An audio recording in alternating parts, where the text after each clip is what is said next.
আসসালামু আলাইকুম এভরিওয়ান। মিথ্যে ভালোবাসা গল্পের শেষ পর্ব। তো চলো বেশি কথা না বলে গল্প শুরু করা যাক। হলরুমের বিশাল এলইডি স্ক্রিনে ভিডিও চালু হলো। প্রথমে দেখা গেল প্রিয়া আর নাবিলের ঘনিষ্ঠ মুহূর্তের ভিডিও। পুরো হলরুম মুহূর্তেই নীরব হয়ে গেল। প্রিয়ার মুখের রং উধাও হয়ে গেছে। তারপর একে একে ভেসে উঠতে লাগলো প্রিয়ার সেই কথাগুলো। ভিডিওতে দেখা যাচ্ছে সে নিজের রুমে বসে কথা বলছে। রনি আমাকে অন্ধের মতো বিশ্বাস করে। পুরো হলরুম নিস্তব্ধ।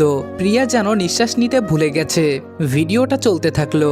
প্রিয়া বলছে বিয়েটা হয়ে গেলে ওর সব সম্পত্তি নিজের নামে করে নিব। তারপর ওকে রেখে লাভ কি? ভালোবাসা দিয়ে জীবন চলে না, জীবনে চলতে গেলে টাকা লাগে। আমি শুধু রনির টাকা আর সম্পত্তি চাই। রনিকে আমি কখনো ভালোবাসিনি। ভিডিওর প্রতিটি শব্দ স্পিকারে প্রতিধ্বনিত হতে লাগলো। অতিথিদের মধ্যে ফিসফাস শুরু হয়ে গেল। প্রিয়ার মায়ের মুখ সাদা হয়ে গেছে। মেয়ের কর্মকাণ্ডে লজ্জায় তিনি মাথা নিচু করে দাঁড়িয়ে আছেন। আরিয়া দূরে দাঁড়িয়ে বিস্ময়ে সবকিছু দেখছে। প্রিয়া আতঙ্কিত কণ্ঠে বলল, রনি এটা বন্ধ করো। কিন্তু রনি কোনো উত্তর দিল না। ভিডিও চলতেই থাকলো। প্রতিটা শব্দ যেন হাতুড়ির আঘাত হয়ে আছড়ে পড়ছে। রনির বাবা মা স্তব্ধ। প্রিয়ার আত্মীয়রা হতবাক। অতিথিরা একে অপরের দিকে তাকিয়ে ফিসফিস করছে। ভিডিও শেষ হতেই হলরুমে এমন নীরবতা নেমে এলো যেন কেউ শ্বাসও নিচ্ছে না। রনি প্রিয়ার সামনে এসে দাঁড়ালো। তার চোখ দুটো অস্বাভাবিক শান্ত। এই শান্তির মধ্যেই লুকিয়ে আছে বছরের পর বছর জমে থাকা কষ্ট। প্রিয়া কাপা গলায় বলল, আমি ব্যাখ্যা দিতে পারি। রনি হালকা হেসে বলল, ব্যাখ্যা? প্রিয়া বলল, আজকেই। রনি বলল, এতদিন পরে কেন? প্রিয়া কান্না ভেজা গলায় বলল, রনি আমি ভুল করেছি। রনি মাথা নেড়ে বলল, না প্রিয়া, তুমি ভুল করনি। তুমি অন্যায় করেছ। তুমি আমাকে নিঃস্ব করতে চেয়েছিলে। আমার ভালোবাসা, বিশ্বাস, সম্মান সবকিছু ধ্বংস করতে চেয়েছিলে। কিন্তু শেষ পর্যন্ত নিজের লোভই তোমাকে ধ্বংস করলো। প্রিয়া হঠাৎ রনির পায়ের কাছে বসে পড়ে বলল, প্লিজ রনি, আমাকে একটা সুযোগ দাও। আমি সব ঠিক করে দেব। রনি এক পা পিছিয়ে গেল। রনি ধীরে ধীরে মাইক্রোফোনটা তুলে নিল। তারপর সবার দিকে তাকিয়ে বলল, আপনারা সবাই সাক্ষী থাকুন। আমি এমন একজন মানুষকে বিয়ে করতে পারি না যে ভালোবাসার অভিনয় করে মানুষের জীবন ধ্বংস করতে পারে। একটু থেমে সে স্পষ্ট কণ্ঠে বলল, এই বিয়ে আমি ভেঙে দিলাম। কিছুক্ষণ পর হলের ভেতর পুলিশ টিম এসে প্রিয়াকে বলল, আপনাকে প্রতারণার দায়ে গ্রেফতার করা হলো। প্রিয়া চিৎকার করে বলল, আমি কোনো প্রতারণা করিনি, আমাকে ফাঁসানো হচ্ছে। রনি কিছু কাগজপত্র ও পেন ড্রাইভ নিয়ে এসে পুলিশের সামনে দাঁড়িয়ে কয়েকটা কাগজ ওনাদের দিকে এগিয়ে দিয়ে বলল, স্যার এগুলো হলো ব্যাংকের লেনদেনের ডিটেলস। আমি এই 5 বছরে ওকে কত টাকা পাঠিয়েছি তার হিসাব। তারপর আরো কিছু কাগজ এগিয়ে দিয়ে বলল, এগুলো ওকে এই পর্যন্ত যত দামি গিফট ও গোল্ড দিয়েছি তার বিল। তারপর পেন ড্রাইভটার সামনে এগিয়ে দিয়ে বলল, ও যে আমার সাথে প্রতারণা করেছে তার প্রমাণ এই পেন ড্রাইভে আছে। এখন ওকে আমার সামনে থেকে নিয়ে যান। পুলিশ প্রিয়াকে নিয়ে চলে যাবে ঠিক তখনই রনির মা আফসানা তালুকদার বলে ওঠে, দাঁড়াও। রনি বেশ অবাক হলো পুলিশদের থামতে বলায়। আর মনে মনে ভাবে, ভিডিও দেখার পরেও কি মা ওই প্রিয়াকেই বিশ্বাস করে? কিন্তু রনির সব ভাবনা মিথ্যা প্রমাণিত হয় কিছু সেকেন্ডের মধ্যেই। আফসানা তালুকদার প্রিয়ার সামনে গিয়ে ওকে জোরে থাপ্পড় মেরে বলল, তোর মতো রাস্তার মেয়েকে রাস্তায় ফেলে রাখা উচিত। আমার ছেলে তোকে এক প্রকার রাস্তা থেকে তুলে এনে এত এত বিলাসিতা দিয়ে রাখলো। তোর সাথে সাথে তোর গ্রামে পড়ে থাকা মাকেও টাকা পয়সা দিয়ে সাহায্য করলো। আর তুই কিনা আমার সেই ছেলেকেই এভাবে ঠকালি? তোর কি একটুও বুক কাঁপেনি? কাল নাগিনি আমার ছেলের জীবনটা ছারখার করে দিয়েছিস তুই। আমি আফসানা তালুকদার কথা দিচ্ছি, তোকে আমি নিজের হাতে শেষ করে দিব। তারপর পুলিশদের বলল, ওকে নিয়ে যান। ওকে এমন শাস্তি দেন যাতে ওর করুণ অবস্থা দেখে অন্য কেউ কাউকে ঠকানোর আগে 100 বার ভাবে। প্রিয়াকে পুলিশ নিয়ে যায়। প্রিয়ার মা অনেক আগেই এখান থেকে চলে গিয়েছে। আরিয়া দূরে চুপচাপ দাঁড়িয়ে সবকিছু পর্যবেক্ষণ করতে থাকে। প্রিয়ার সাথে রনির বিয়ে না হয় মনে মনে খুব খুশি হয়, কিন্তু সেই সাথে এটাও ঠিক করে নেয় ও কখনোই রনিকে নিজের মনের কথা বলবে না। যে রনি একজনকে ভালোবেসে এত বড় ধোঁকা খেয়েছে, সে আবার প্রিয়াকে গ্রহণ করতে পারবে বলে মনে হয় না। অন্যদিকে আজকে আর বিয়ে হবে না ভেবে গেস্টরা চলে যাওয়ার প্রস্তুতি নেয়। কিন্তু তার আগেই রনি সবার মাঝে দাঁড়িয়ে বলল, গাইস, তোমরা কি জানো আমি অনেক্সে গেম খেলার মাধ্যমে প্রতিদিন টাকা আয় করি। এই ফিফা ওয়ার্ল্ড কাপে তোমাদের পছন্দের টিমের উপর বাজি ধরে তোমরা যদি আমার মতো টাকা আয় করতে চাও, তাহলে এখনই গুগলে অনেক্স সার্চ করে অফিসিয়াল ওয়েবসাইটে গিয়ে রেজিস্ট্রেশন করো। আর রেজিস্ট্রেশনের সময় যদি আমার দেওয়া special promo code REDOAN8 use করো, তাহলে অসংখ্য বোনাস এবং ফ্রি স্পিন পেয়ে যাবা। আর অনেক্স কিন্তু একটা ইন্টারন্যাশনাল লাইসেন্সকৃত প্ল্যাটফর্ম এবং সবচেয়ে বিশ্বস্ত। এখানে তোমরা ক্রাশ ক্রিস্টালের মতো গেম খেলে সহজেই টাকা আয় করতে পারবে এবং বিকাশ নগদের মতো সকল মোবাইল ব্যাংকিং অ্যাপের মাধ্যমে সহজেই তোমরা তোমাদের জেতা টাকা তুলতে পারবে। আর 24 ঘন্টা 7 দিন কাস্টমার সাপোর্ট সুবিধা তো রয়েছেই। তাই আমি এটা ব্যবহার করে আমার রেগুলার হাত খরচের টাকা আয় করি। তোমরাও ট্রাই করে দেখতে পারো। আপনারা আর 20 মিনিট অপেক্ষা করবেন প্লিজ। গেস্টরা সম্মতি দিতেই ও আর ফাহিম নিজেদের বাবা মাদের সাথে নিয়ে একটু সাইডে গিয়ে কিছুক্ষণ কথা বলে। বেশ কিছুক্ষণ পর রনি হাসি মুখে স্টেজে ফিরে এসে কাজীকে বলল, কাজী সাহেব, আজকে এখানে বিয়ে হবে। বরের নাম এক থাকবে, শুধু কনের নাম চেঞ্জ হবে। রনির মুখে এই কথা শুনে আরিয়ার বুকের ভেতর মোচড় দিয়ে ওঠে। তবে কি তার দোয়া কবুল হলো না? প্রিয়া চলে গেলেও রনি অন্য কাউকে বিয়ে করবে। রনি ভাইয়া তার জীবন থেকে পুরোপুরি হারিয়ে যাবে। পুরো হলরুম আবারও গুঞ্জনে ভরে উঠল। কেউ অবাক, কেউ হতবাক, কেউ আবার কিছুই বুঝে উঠতে পারছে না। কাজী সাহেব চশমাটা ঠিক করে রনির দিকে তাকিয়ে বললেন, মেয়ের নাম কি লিখবো বাবা? রনির ঠোঁটের কোণে মৃদু হাসি ফুটে উঠল। সে আস্তে করে হলরুমের এক কোণের দিকে তাকালো। সেই দৃষ্টি অনুসরণ করে উপস্থিত সবার চোখও ঘুরে গেল একই দিকে। দূরে দাঁড়িয়ে থাকা আরিয়া বিস্মিত চোখে চারপাশ দেখছে। রনি মাইক্রোফোন হাতে নিয়ে স্পষ্ট কণ্ঠে বলল, আরিয়া। কয়েক সেকেন্ড থেমে আবারও বলল, আরিয়া তালুকদার। মুহূর্তের মধ্যে যেন পুরো পৃথিবী থেমে গেল। আরিয়ার কানে শব্দগুলো বারবার প্রতিধ্বনিত হতে লাগলো, আরিয়া তালুকদার। সে নিজের কানকেই যেন বিশ্বাস করতে পারছে না। চোখ বড় বড় করে রনির দিকে তাকিয়ে রইল। তার বুকের ধুকপুক শব্দ এত জোরে হচ্ছে যে মনে হচ্ছে সবাই শুনতে পাচ্ছে। আরিয়া ফিসফিস করে নিজেকে প্রশ্ন করলো, আমি কি ঠিক শুনলাম? ঠিক তখনই রনি উচ্চস্বরে ডাক দিল। ফাহিম যেন এই ডাকের অপেক্ষাতেই ছিল।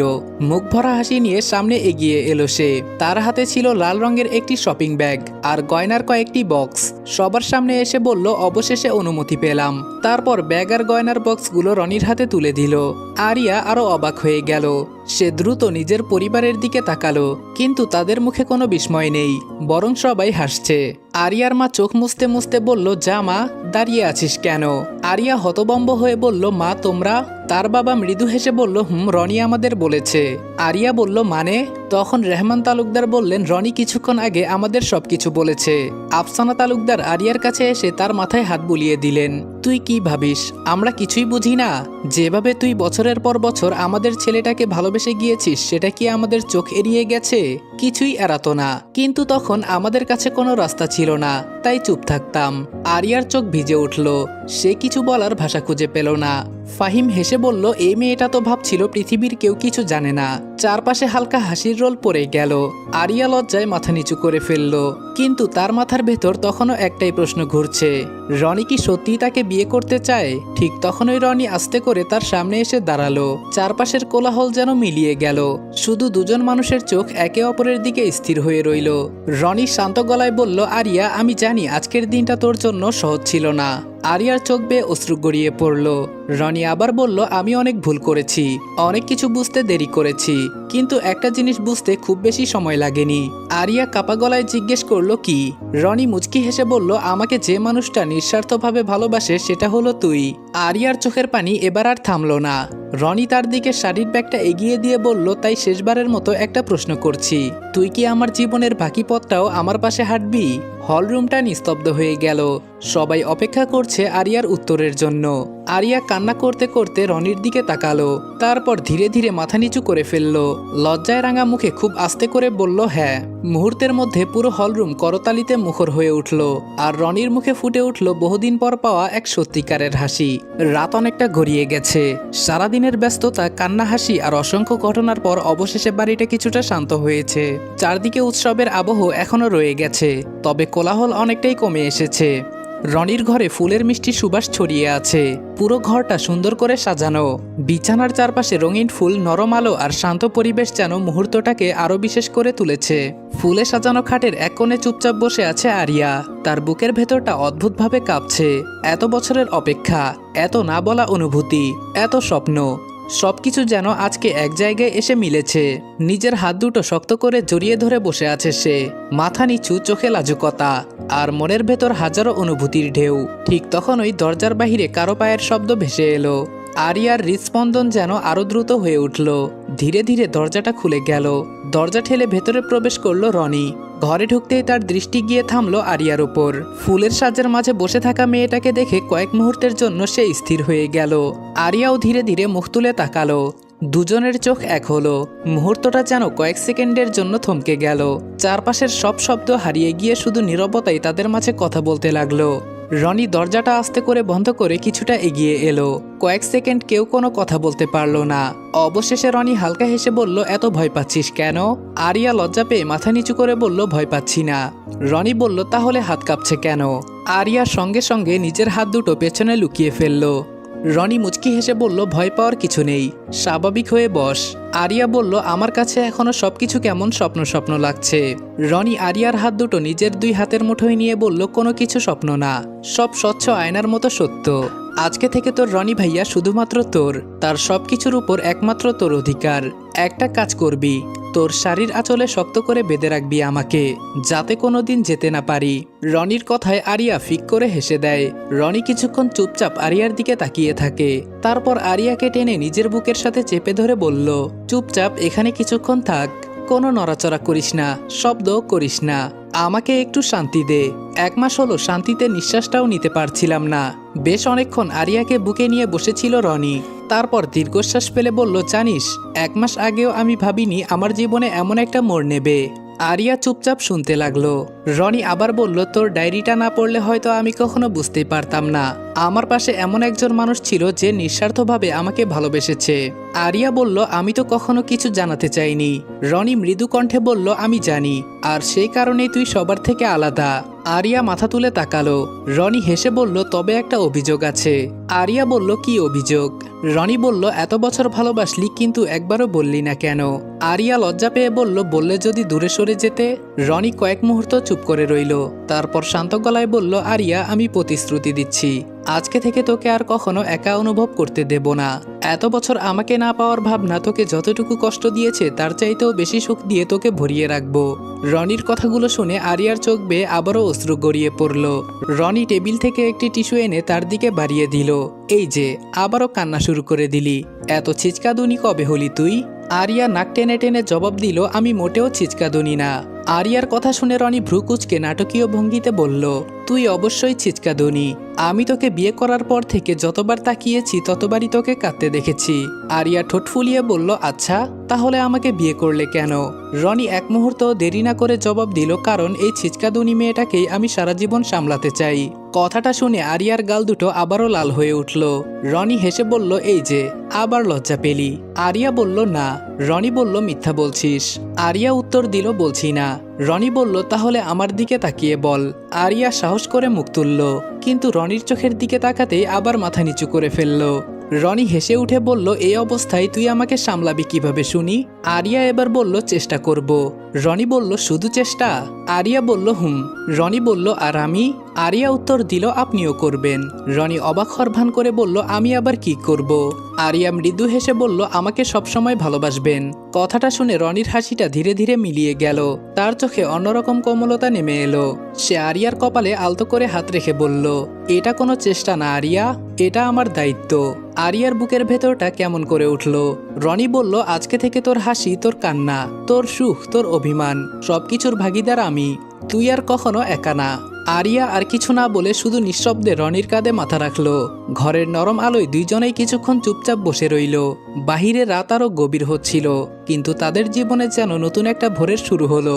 হঠাৎ রনি নিচের দিকে তাকিয়ে বলল, আচ্ছা, একটা কথা বলতো? আরিয়া আনমনে বলল, কি?